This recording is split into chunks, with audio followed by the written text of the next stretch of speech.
Okay, McCaskill.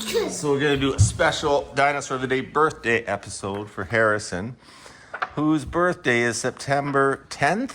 Yes, September 10th. Gigantspinosaurus. So McCaskill, what do you want to tell Harrison about his dinosaur? What do you know about it? It's his birthday dinosaur. Yes, but we're doing the birthday dinosaur. Okay, Harrison, what do you know about the dinosaur? It's probably got really good stun ability and probably scares off his predators. Oh, yes, probably. Why do you think that?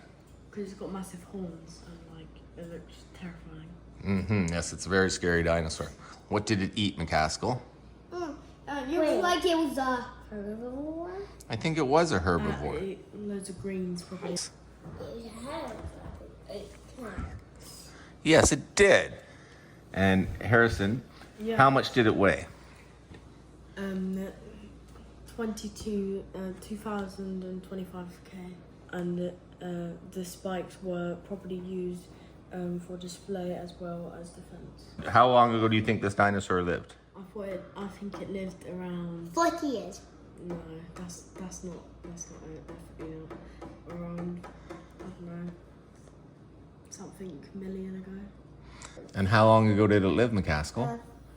160 million years ago. Oh, wow. What the hell are you? Birthday? Happy birthday, Harrison. Excellent. Big boy. Come on, Mimi, let's go. I can't get through that. Mimi.